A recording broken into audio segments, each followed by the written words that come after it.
Amén. Vamos entonces, hermanos, a pasar a la palabra del día de hoy. Hoy día tenemos un impresionante y precioso fragmento de la Escritura. Voy a pedirle entonces que abra su Biblia en Marcos 12, versículo 28 al 34, para que leamos entonces la palabra de nuestro Dios y vamos a ver este pasaje que es impresionante, por decir poco respecto a esto. Marcos 12, versículo 28 al 34, dice así la palabra de nuestro Señor. Acercándose uno de los escribas, que los había oído disputar y sabía que les había respondido bien, le preguntó: ¿cuál es el primer mandamiento de todos? Jesús le respondió: el primer mandamiento de todos es: oye Israel, el Señor nuestro Dios, el Señor uno es. Y amarás al Señor tu Dios con todo tu corazón y con toda tu alma, y con toda tu mente y con toda tu fuerza. Ese es el principal mandamiento. Y el segundo es semejante: amarás a tu prójimo como a ti mismo. No hay otro mandamiento mayor que este. Entonces el escriba le dijo: bien, maestro, verdad has dicho, que uno es Dios y que no hay otro fuera de él. Y el amarle con todo el corazón, con todo el entendimiento, con todo el alma y con todas las fuerzas, y amar al prójimo como uno mismo, es más que todos los holocaustos y sacrificios. Jesús entonces, viendo que había respondido sabiamente, le dijo: no estás lejos del reino de Dios. Y ya ninguno osaba preguntarle. Precioso fragmento de la Escritura, el cual vamos a tratar de ver. A modo de introducción, el título del sermón de hoy es el resumen de la ley, algo quizás que se ve a simple vista, ¿cierto? Pero quizás para poder introducir este tema, yo cuento esto como a modo personal. Yo nací en una familia católica, pero nominal, ¿cierto?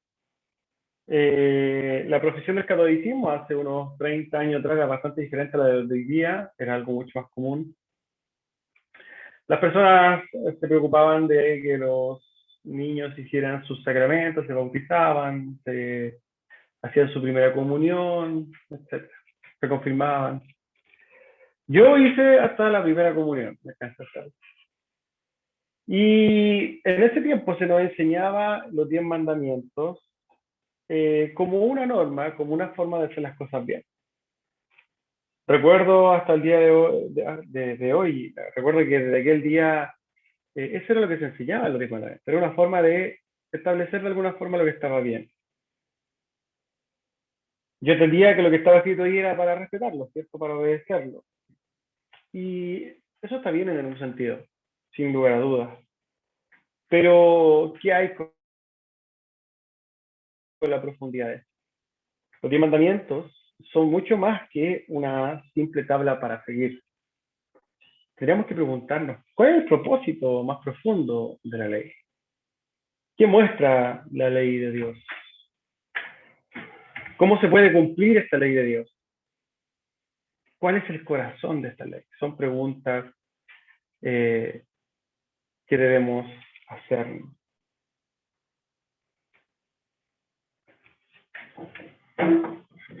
Son preguntas que en su momento nunca hice, ¿cierto? Y que derechamente que los religiosos judíos del tiempo de Jesús no comprendían. Esa es la verdad de las cosas. La ley de Dios, hermanos, hasta el día de hoy sigue siendo algo que está velado para las personas. Veo que está muy oscuro, voy a apagar. Vamos a oscurecer, dame un segundo.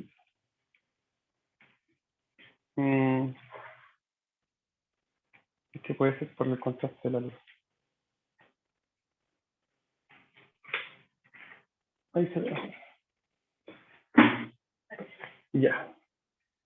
Veo que igual se ve oscuro, pero no importa. Bueno, estaba diciendo entonces que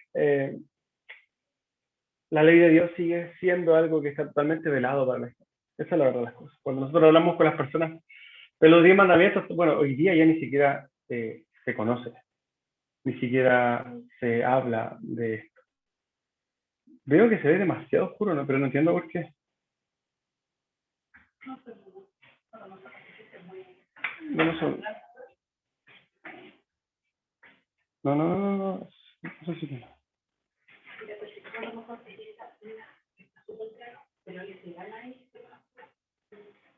Deme un segundito.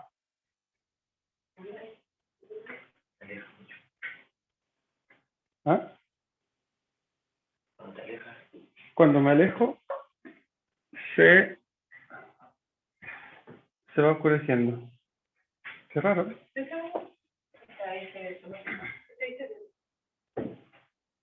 Deme un segundo, déjame la grabación. Ya. Bueno, vamos a seguir entonces. No sé qué pasa con la luz, pero no importa. Bueno, vamos a seguir entonces. Vamos a irnos directamente entonces al texto para que podamos comprender qué es lo que está sucediendo en este pasaje. Versículo 28. Acercándose uno de los escribas que los había oído disputar y sabía que les había respondido bien, le preguntó, ¿cuál es el primer mandamiento de todos?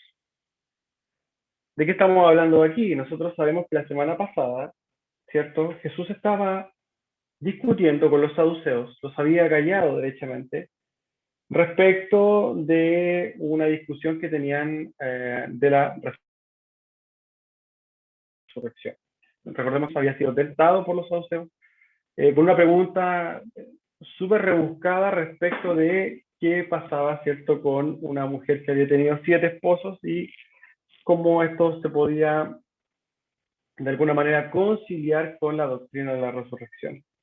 Jesús en ese momento los calla con su sabiduría, ¿cierto?, digamos, los deja sin palabras. Y esto es lo que este hombre, descrito aquí como un escriba, es lo que había estado escuchando.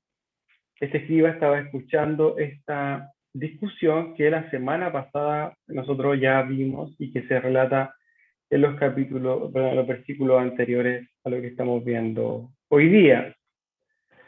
Los escribas, como se describe este hombre, ¿cierto?, eran expertos en el conocimiento de la literatura religiosa judía, ¿cierto?, de la ley escrita de Dios, y ellos también eran expertos en la interpretación de esto y en la, de alguna forma, también tradición oral, que nosotros ya comprendemos a qué se refiere. A pesar, cierto, de que en pasajes anteriores nosotros vemos, incluso en el mismo libro de Marcos, vemos una posición muy hostil de parte de los escribas y fariseos hacia Jesús. En este caso, el escogido para acercarse al maestro no era un hombre hostil, pero sí sabemos que fue enviado por un consenso que hubo entre escribas. Esto lo sabemos por un pasaje paralelo, el que está en Mateo. Mateo 22, 34 al 36 dice, entonces los fariseos, oyendo que había hecho callar a los saduceos, se juntaron a una, y uno de ellos, intérprete de la ley, preguntó para tentarle, diciendo, maestro, ¿cuál es el gran mandamiento de la ley? Mateo entonces nos ayuda a concluir que si bien este hombre no era hostil cuando se acerca a Jesús, la intención finalmente del grupo que lo envía era de todas maneras con la intención de tentar a Jesús. La pregunta de aquel hombre puede ser muy fácil a simple vista. ¿Cuál es el primer mandamiento de todos? Hasta el más neófito en el conocimiento de la ley podría citar, ¿cierto?, Éxodo 20 y decir, bueno, el primer mandamiento de todos es, no tendrás Dios ajenos delante de mí. En Éxodo 20 ciertamente encontramos los 10 mandamientos. La respuesta, cierto, a simple vista, podría ser muy fácil, pero cuando vemos la respuesta de Jesús, nos vamos a dar cuenta de que la respuesta es muy, pero muy profunda. Versículo 29. Jesús respondió, el primer mandamiento de todos es, oye Israel, el Señor nuestro Dios, el Señor uno es. Este pasaje es un pasaje muy, pero muy conocido dentro de la cultura hebrea, sobre todo religioso, ¿cierto? Y es lo que se conoce como el Shema. Esto está en Deuteronomio 6:4. Oye Israel, Jehová nuestro Dios, Jehová uno es. Este es el llamado, ¿cierto?, a Israel diciendo que Dios efectivamente es uno. Es un pasaje icónico dentro de la cultura hebrea. Llama este pasaje a adorar a un único Dios. Derechamente nosotros vamos a ver que el mismo escriba afirma esta respuesta de Jesús. Pero lo que quizás a nosotros nos va a quizás a dar mayor entendimiento de lo que está diciendo Jesús es lo que Jesús va a continuar diciendo en el versículo 30. Dice Jesús, llamarás al Señor tu Dios con todo tu corazón y con toda tu alma y con toda tu mente y con toda tu fuerza. Este es el principal mandamiento. Fíjese lo que dice Jesús.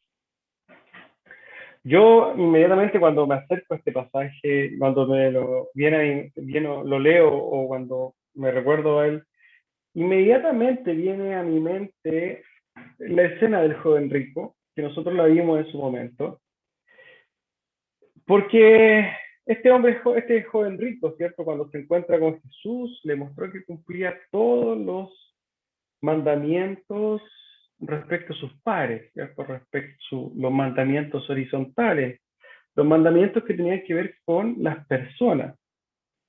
Con jactancia prácticamente le dice a Jesús, bueno, ¿y qué me falta, maestro? Jesús en ese entonces lo confrontó con el primer mandamiento, lo llevó a esto mismo, lo llevó a una manera a probarse con el primer mandamiento. Y con solamente decirle, vende tus bienes, ¿cierto? Dale a los pobres y sígueme. En otras palabras, ama a tu Dios con toda tu mente, con todo tu corazón, con todo. Inmediatamente con esto, aquel joven rico fue derrumbado. Toda su supuesta santidad y perfección se fue al piso. Llega a ser impresionante este hecho, que al hablar con muchas personas también, inmediatamente la gente comienza a defender su santidad y su limpieza espiritual basándose en las obras que hacen con los demás. Esto no sé si le ha pasado, yo creo que sí. Hablando del pecado o de la condición humana, toda la gente inmediatamente se empieza a defender, es que yo hago bien, es que yo hago esto por aquí, es que yo no hago esto mal, pero Dios nunca está en esas palabras. Nunca me he encontrado con alguien que me diga de buenas a primeras, siento que soy un orgulloso y que les fallo a Dios por eso. Siento que mi orgullo manifiesta que no tengo a Dios en mi corazón. Los argumentos de la gente siempre se van a basar en que no roban, en que no mienten, aunque todos mienten, en que no matan, no han matado, en que no adulteran, ¿cierto? Pero lo que nos está diciendo Jesús aquí, que lo más importante de la ley es lo que tiene que ver con Dios. Sería muy bueno, respecto, y quizás volviendo un poco a la introducción, que este tema de la ley se le enseñara a todos, en los colegios. Si pudiéramos ver la ley con el real propósito con el que fue hecha y dada por Dios, la de mostrar nuestro pecado, la de mostrar nuestra condición y por tanto la necesidad de un Salvador, creo que las cosas serían bastante diferentes. En este caso, en esta escena, el escriba le pregunta a Jesús por la ley de Dios, pero esta pregunta de aquel escriba se puede ver que quizás descansa en la superficie de la letra. No busca una profundidad de su interpretación, porque básicamente los escribas no comprendían esto. Yo creo que el 99,9% de los escribas nunca esperó las palabras que saldrían de la boca de Jesús. Jesús ya sabemos que citó el Shema, pero les dijo: amarás al Señor tu Dios con todo tu corazón, y con toda tu alma, y con toda tu mente, y con toda tu fuerza. Quizá es llamativo el hecho de que Jesús utilice 4 maneras, formas o cosas para amar a Dios: corazón, alma, mente y fuerza, como los medios, ¿cierto? El corazón en la Biblia representa el centro mismo de la existencia del hombre. Es la fuente principal de sus pensamientos, de sus palabras y de sus hechos. El alma, la palabra utilizada en el original, apunta a la actividad emocional del hombre. La mente, en este caso, no solamente el asiento y el centro de la vida intelectual, sino que también de la disposición y de las actitudes. Y la fuerza habla de nuestros esfuerzos, de nuestras ganas, de nuestro desgaste. El hombre debe amar a Dios con todas estas facultades. Todas estas facultades que también son dadas por Dios. Las fuerzas, el alma, el intelecto, ¿cierto? La mente, es todo dado por Dios. Y todas estas facultades deben apuntar a la centralidad de Dios en el corazón del hombre, de su totalidad. Dios debe ser el centro del hombre y de toda acción del hombre. Todo plan de Dios, del hombre debe estar centrado en Dios. Todo proyecto, todo esfuerzo, todo lo que se hace debe estar centrado en Dios. Pero qué lejos nosotros estamos de esta realidad. Es imposible no meditar en la perversión nuestra, hermano, en la terrible condición quizás particular y en la terrible condición de la iglesia, donde Dios no hace mucho tiempo dejó de ser el centro en nuestros corazones. No es de extrañar que Jesús, hablando de los últimos días, haya dicho: hallaré fe en la tierra. Estamos tan, hermanos, pero tan lejos de lo que deberíamos ser como hijos de Dios. Los parámetros que pone Cristo para nosotros son tremendamente difíciles de alcanzar. Nosotros, por el contrario, estamos llenos de mundo, llenos de comodidades, estamos llenos de sueños propios, de orgullo. Estamos tan lejos de su gloria, hermano. Estamos tan cómodos. Quizás nos hace falta este sufrimiento, falta la persecución. Nos hacen falta pruebas. Cuando nosotros vemos nuestra condición, hermano, a la luz de las Escrituras, cuando Jesús dice: ama a tu Dios con toda tu fuerza, con toda tu alma, con todo tu corazón, y nosotros nos damos cuenta de que perdemos tanto tiempo, nos damos cuenta realmente de esto. Perdemos tanto tiempo, perdemos tantos recursos, perdemos tantas oportunidades, tantas conversaciones, perdemos tantas oraciones, perdemos tantas predicaciones, perdemos tantas devociones. Día a día perdemos. Y esto es una manifestación netamente de lo que hay en nuestro propio corazón. Es manifiesto lo que hay y de lo que realmente se llenan nuestras fuerzas, nuestros corazones, nuestra alma. Cristo en este pasaje está hablando del resumen de la ley. Cuando nosotros vemos la ley y los 10 mandamientos, se resume en: amarás a tu Dios con todo tu corazón, con toda tu alma, con toda tu mente, con toda tu fuerza. En otras palabras, si nosotros hiciéramos esto,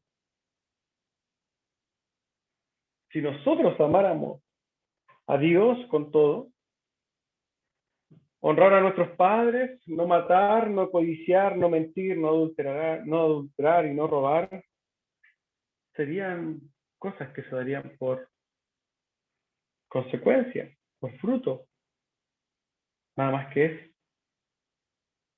Si amáramos a Dios con todo el corazón, con toda la mente, con toda el alma y con todas nuestras fuerzas, los demás mandamientos serían una añadidura.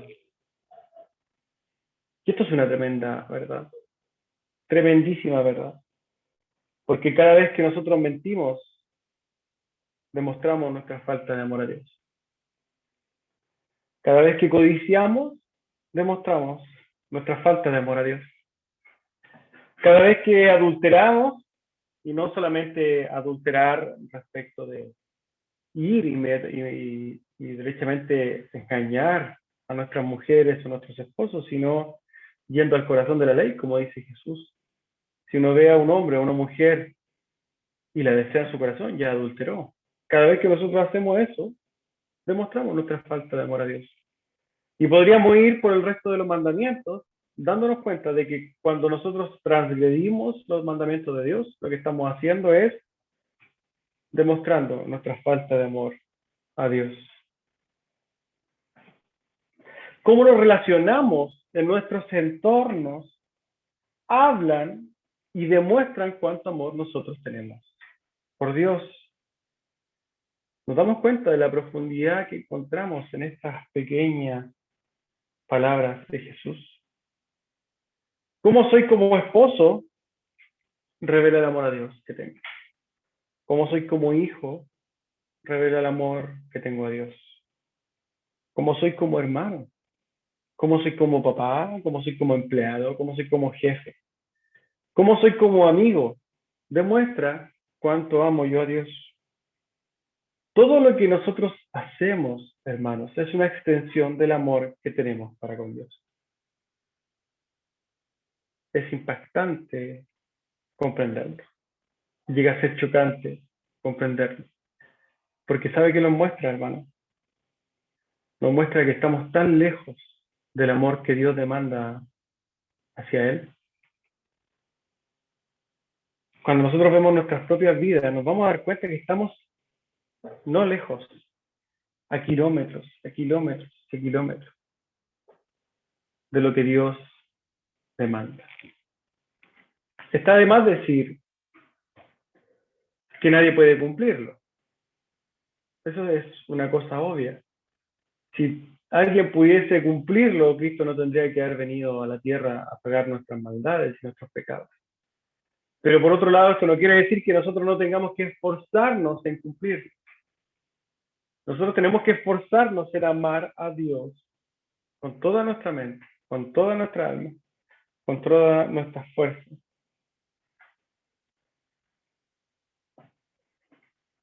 Jesús no se queda aquí, porque en el versículo 31 complementa su respuesta y dice, y el segundo es semejante, amarás a tu prójimo como a ti mismo.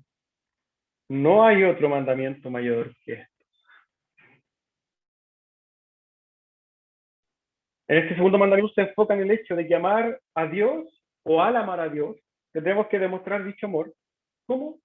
Amando a nuestro prójimo. Amando a nuestro prójimo. Y no se queda solamente en nombrar al prójimo, sino que nos hace énfasis en el amor que debemos demostrarle a nuestro prójimo. Lo compara con el amor que nos tenemos a nosotros mismos. Cuando vemos estas palabras, quizás nos vamos a preguntar, entonces, ¿cuánto nos tenemos que amar a nosotros mismos? ¿O cuánto nos amamos a nosotros mismos? Y yo creo que la respuesta de cada uno de nosotros va a ser diferente, ¿cierto? Pero independiente de la diferencia, si es que nos amamos más o menos a cada uno de nosotros mismos, la verdad es que nos amamos con todo nuestro corazón. Hoy día nosotros vemos, hermanos, que la sociedad, y esto nosotros nos damos cuenta que es el plan eterno de Satanás mismo. Cuando Adán pecó, lo que hizo en vez de desobedecer y quizás yendo a la profundidad de lo que pasó es, Adán se sacó a Dios del corazón y se puso al mismo. podríamos decir que Satanás no le dijo a a Adán, cree en mí como Satanás. Satanás le debe haber dicho, cree en ti mismo. Que es el mismo speech, la misma forma de engañar a la gente y hoy día la sociedad. La sociedad hoy día enseña y glorifica el amor propio. Exalta el amarte a ti mismo. El orgullo es algo totalmente positivo. Se aplaude el ser orgulloso. El amarnos, el autoexaltarnos, se aplaude. Y es algo que nosotros replicamos, nos comemos del mundo esto. Nosotros como iglesia nos amamos tanto a nosotros mismos. Para el mundo puede ser muy digno de aplausos, pero para los que estamos en el reino de Dios, el amarnos a nosotros mismos es una tremenda carga.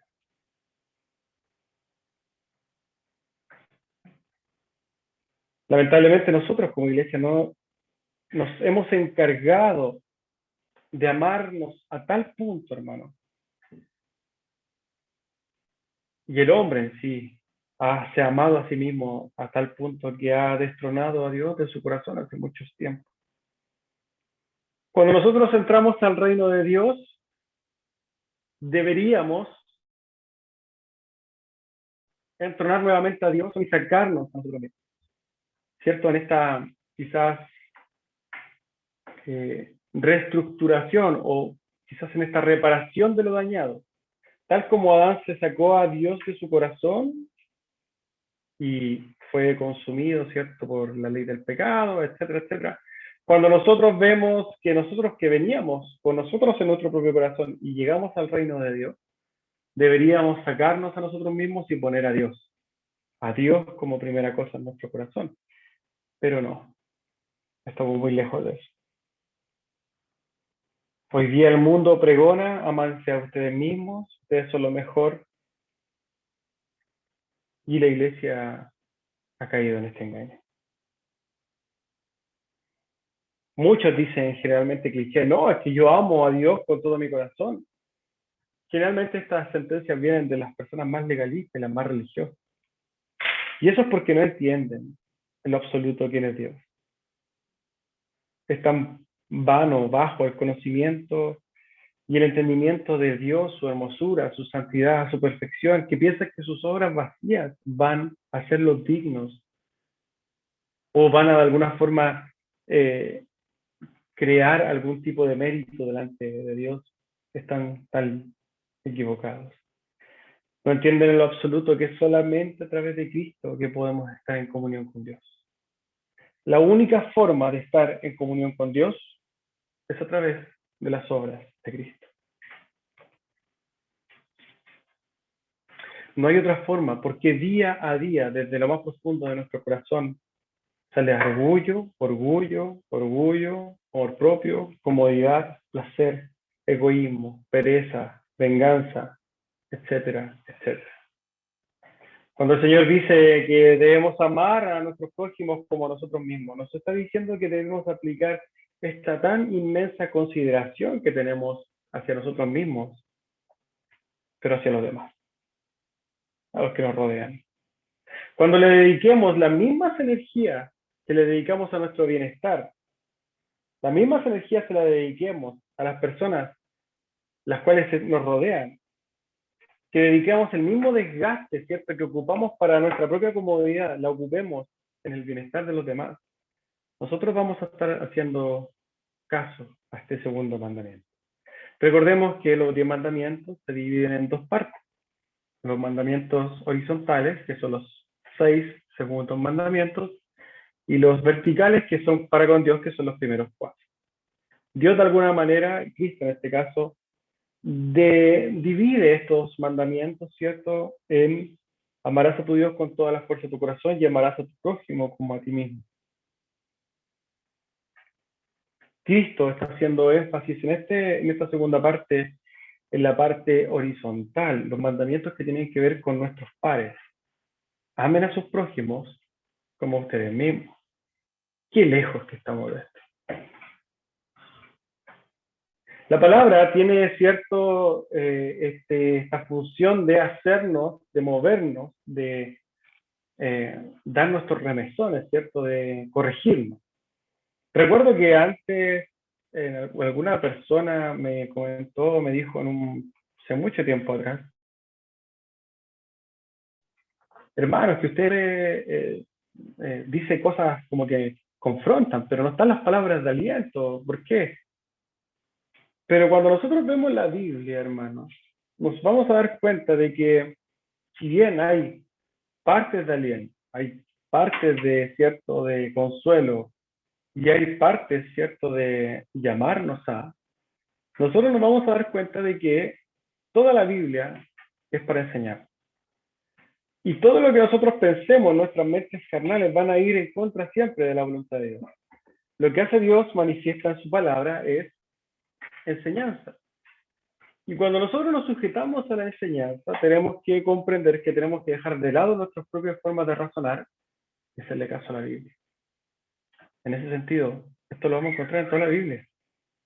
Toda la Biblia nos va a decir que estamos mal en algún aspecto de la vida. En este caso, seríamos ciegos si no nos damos cuenta de que nosotros no hemos amado a nuestros prójimos, a nuestros cercanos como a nosotros mismos. Todo lo contrario. Nosotros siempre estamos primero. Mateo 22, 37 al 40, que es el pasaje paralelo, dice, Jesús les dijo, amarás al Señor tu Dios con todo tu corazón y con toda tu alma y con toda tu mente. Este es el primero y grande mandamiento. Y el segundo semejante, amarás a tu prójimo como a ti mismo. Fíjense lo que dice Jesús. De estos dos mandamientos dependen toda la ley y los profetas. No solamente los 10 mandamientos dependen de estos dos mandamientos. Todo el Antiguo Testamento, hermanos, depende de la ley, perdón, de amar al Dios con todas las fuerzas y de amar a su prójimo como a sí mismo. Es una impresionante verdad la que podemos encontrar hoy día en este pasaje. Al cumplir estos dos mandamientos, cumplimos los 10 mandamientos y cumplimos toda la escritura. Todo el deber del hombre, toda ley moral y espiritual se debe resumir en una sola palabra. ¿Cuál es la que vemos aquí como palabra central dentro de estos dos? Amor. Somos llamados a amar. Y cuando nosotros hablamos del amor, tenemos que ser sinceros en que nos cuesta mucho.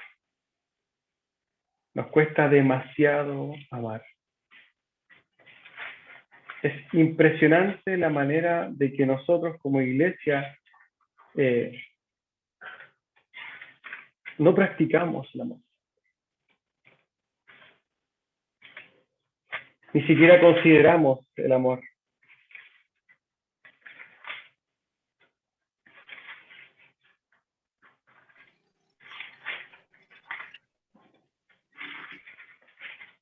Lo que la Biblia nos dice, hermanos, es que tenemos que amar no solamente a Dios, sino que amar a nuestro prójimo como a nosotros mismos. Y la Biblia es bien clara cuando nos habla del amor y la definición del amor. 1 Corintios 13, este es un pasaje muy, muy, muy conocido. Y quizás es bueno siempre recordarlo, porque la iglesia debe ser llamada a amar. Hay una diferencia muy grande, hermanos, entre la iglesia y el mundo. El mundo te enseña a amarte a ti mismo. La iglesia de Cristo ama al resto. Dice así, 1 Corintios. Si yo hablase lenguas humanas y angélicas y no tengo amor, vengo a ser como metal que resuena y címbalo que retiñe. Y si tuviese profecía y entendiese todos los misterios y toda ciencia y tuviese toda la fe, de tal manera que trajese los montes y no tengo amor, nada soy. Y si repartiese todos mis bienes para dar de comer a los pobres y si entregase mi cuerpo para ser quemado y no tengo amor, de nada me sirve. Escuche bien, hermano. Si usted quiere saber cómo amar a su prójimo y cómo amar a Dios, el amor es sufrido, es benigno.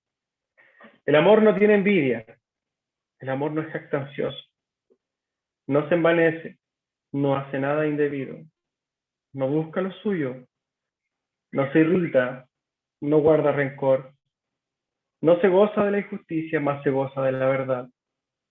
Todo lo sufre, todo lo cree, todo lo espera, todo lo soporta. El amor nunca deja de ser. Las profecías se acabarán y cesarán las lenguas y la ciencia acabará. Pero el amor siempre va a estar. Hermanos, los mandamientos en los cuales Cristo resume la ley es amar de esta manera a Dios, fuerza, con toda su mente, con todo su tiempo, con todas sus energías, con todos sus proyectos, con todo su intelecto, con todos sus miedos. Y también amarás de esta forma a tus hermanos. Cuando escucha esto el escriba, dice en el versículo 32. Entonces el escriba dijo, bien, maestro, ¿verdad has dicho que uno es Dios y no hay otro fuera de él? El Shema. Versículo 33. Y el amarle con todo el corazón, con todo el entendimiento, con toda el alma y con todas las fuerzas, y amar al prójimo como a uno mismo es más que todos los holocaustos y sacrificios. La respuesta, la reacción de aquel hombre comienza, ¿cierto?, con esta exclamación, bien, maestro, verdad es lo que dice. Quizás podríamos ver esta escena, decir a este escriba, wow, excelente, impresionante lo que me acaba de decir. La respuesta de aquel hombre muestra que estaba gratamente sorprendido con la respuesta del maestro. Es evidente que las palabras de Jesús habían producido una honda impresión en este hombre, que fue lo bastante sincero como para reconocerlo, incluso con gozo y entusiasmo. Responde también con las mismas palabras casi que utiliza Jesús y añade que esto vale mucho más que los holocaustos y los sacrificios. Nosotros sabemos que esto pertenecía al ritual religioso de adoración a Dios. Y él decía, no, efectivamente, confirmando las palabras de Jesús, amar es mucho más importante que presentar holocaustos y sacrificios. Esta añadidura de parte del escriba demuestra que el hombre realmente quedó impresionado con las palabras de Jesús y empatizó inmediatamente con Jesús y su predicación. Es por eso que el maestro termina diciéndole estas palabras, versículo 34. Entonces Jesús, viendo que había respondido sabiamente, le dijo, no estás lejos del reino de Dios. Y ya ninguno osaba preguntarle, dice la escritura. Jesús escucha a este hombre y dice algo muy llamativo. No estás lejos del reino de Dios.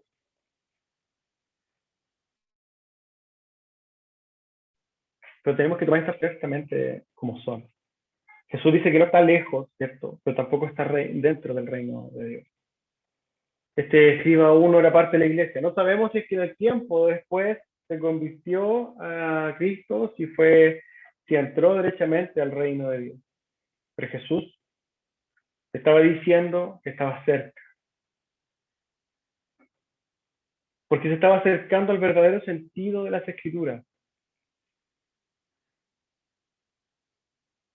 Este hombre, y lo que podemos apreciar de este hombre, es que efectivamente su corazón se estaba abriendo a entender el verdadero corazón de lo que la Escritura dice.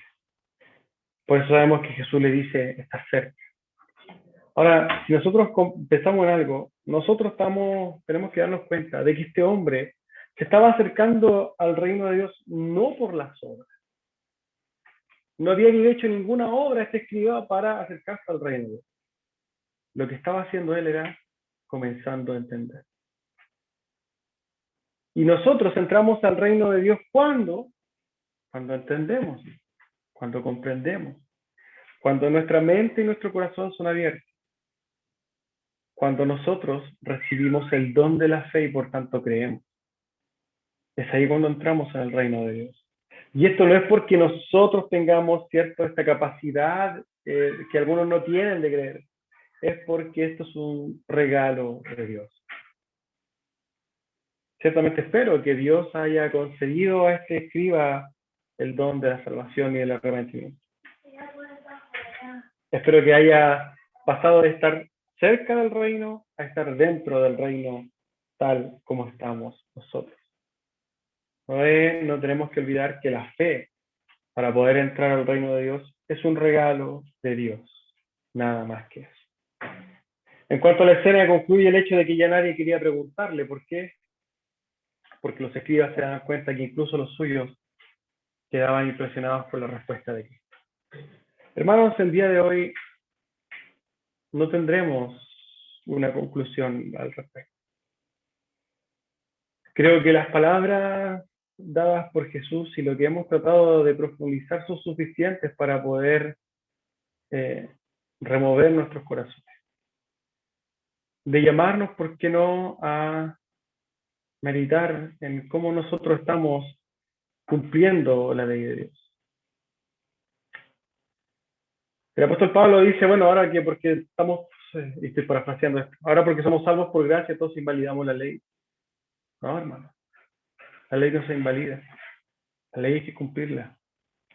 Y Cristo nos da la receta perfecta para poder cumplir la ley. Amen a Dios con todas las fuerzas de su mente, con todo su corazón, con toda su alma. Y amen a su prójimo como ustedes mismos. Amén. Vamos a orar para concluir el sermón del día de hoy. Bendito Padre Celestial, agradecemos, Señor, su palabra. Qué precioso, Señor, deleite el poder encontrar esta sabiduría preciosa en sus palabras. Este manantial, Señor, dentro de un desierto que es este mundo. Este llamado que debería nosotros también no solamente removernos, sino darnos a entender cuán grande amor se tiene por nosotros. Bendito Padre, ayúdenos a poder reproducir este amor que usted ha tenido para con nosotros, para con el mundo, y sobre todo para con usted. Ayúdenos a quizás pagar de una forma correcta el amor. Ayúdenos a morir a nosotros mismos. Ayude, Señor, ayúdenos a realmente reflejar a Cristo en nuestra vida, porque nos hace tanta falta, Dios.